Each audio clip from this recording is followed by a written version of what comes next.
warahmatullahi wabarakatuh. Selamat datang di debat kita hari ini. Debat kita hari ini tentang dampak positif dan negatif pembelajaran daring pada siswa sekolah dasar. Sebelumnya, perkenalkan saya Satya Mina sebagai moderator debat ini. Nah, hari ini kita ditemani oleh tim pro dan tim kontra. Nah, pada tim pro di sini ada siapa, Kak? Sanafianti. Perkenalkan, nama saya Nora Maria Suryani.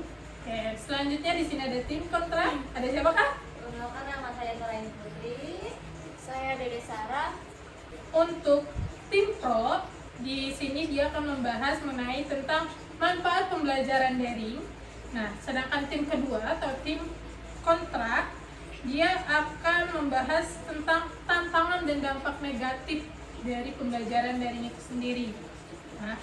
Nah, yang dimana dari setiap tim akan memiliki waktu 2 menit untuk menyampaikan argumen utama mereka.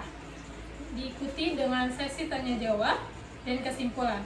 Mari kita mulai dengan tim pro. Kami akan memberikan waktu 2 menit untuk masing-masing pembicara dari tim pro untuk menyampaikan argumen mereka. Silakan. Baik, bismillahirrahmanirrahim. Mungkin saya Nora Maria. Izin ya teman-teman, rekan-rekan.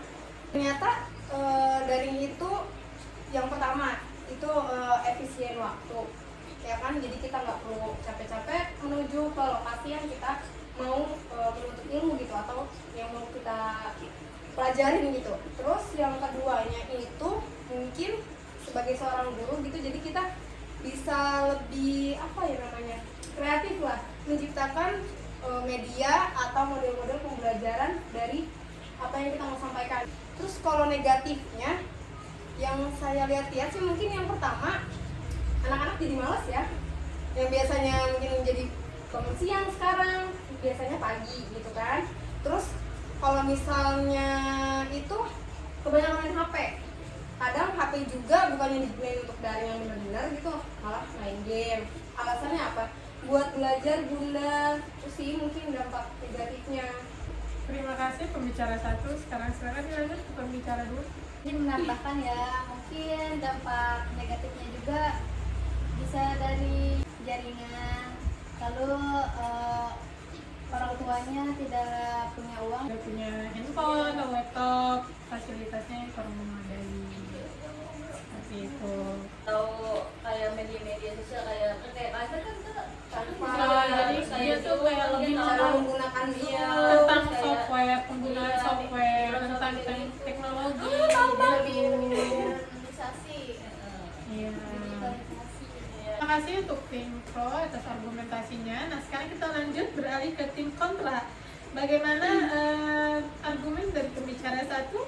dampak negatifnya. Contohnya yang tadinya disuruh nge-zoom sama gurunya atau sama ininya, malah dia buka sosial media main. Terus yang kedua, kan nggak anak yang sekarang pada main ini ya TikTok ya, lebih ngetren TikTok ya kayak.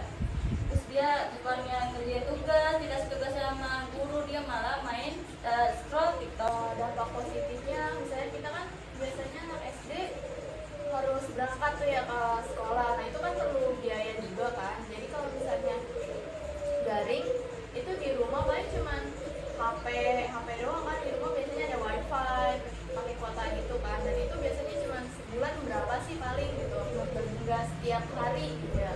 Terus kalau misalnya dampak negatifnya,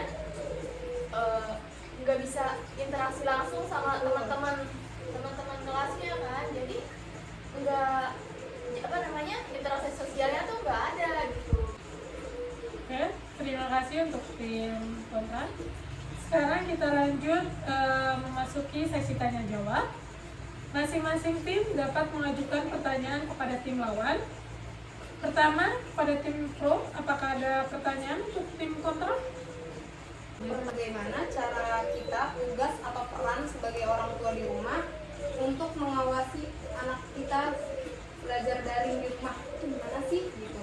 Caranya biar anak-anak tuh emang benar-benar daring gitu, nggak kemana-mana gitu. Lanjut jawab. Silakan. Mungkin itu aja, Ibu moderator. Silakan bisa dijawab.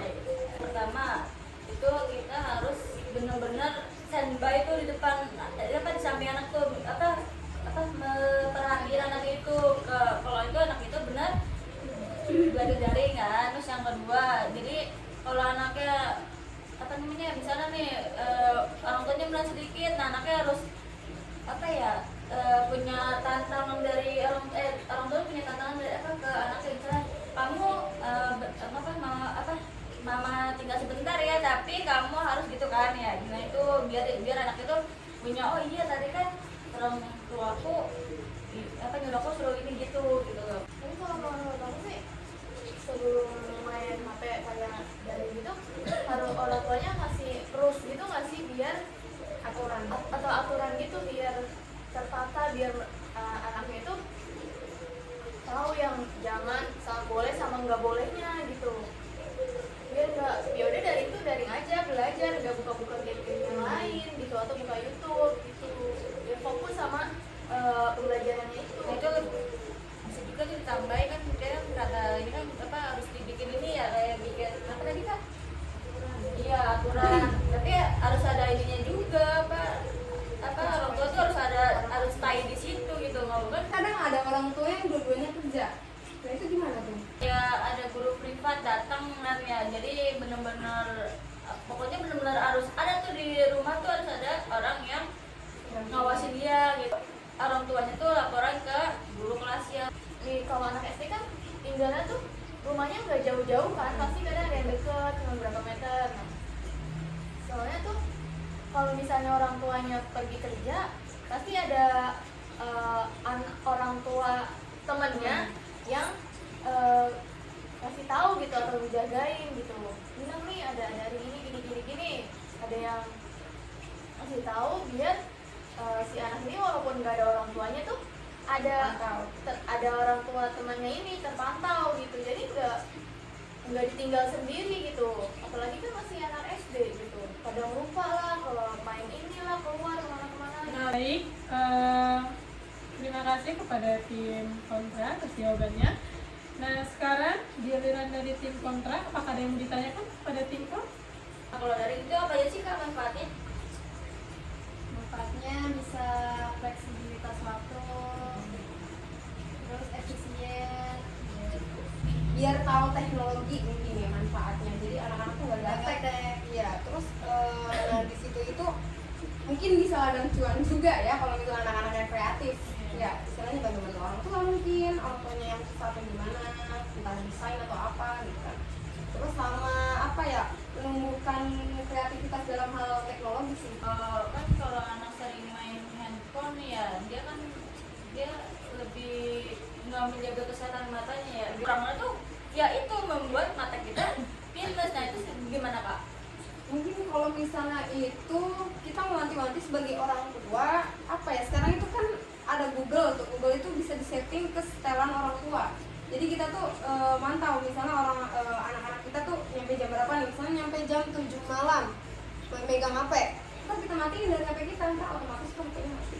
Kalau enggak dari makanan, ya makanan juga bisa tuh dijaga, kayak makan wortel, makanan-makanan yang menjaga matanya gitu. Terus kalau misalnya itu kalau bisa dijaga tidur siangnya juga, yang dibanyakin air putih gitu juga sih. Kalau misalnya kalau lagi megang HP sendiri bisa pakai kacamata radiasi buat menghindari matanya biar nggak terlalu besar. Kalau main HP sambil tiduran, nah itu gimana Kak? Ya. Harus tegas dari orang tuanya. Oke, terima kasih kepada kedua tim atas argumen dan diskusinya yang sangat informatif sekali pada hari ini. Kita telah mendengar berbagai pendapat tentang dampak positif dan negatif pembelajaran daring terhadap siswa sekolah dasar. Nah, saya harap diskusi ini bermanfaat bagi para pendengar dan para penonton semuanya.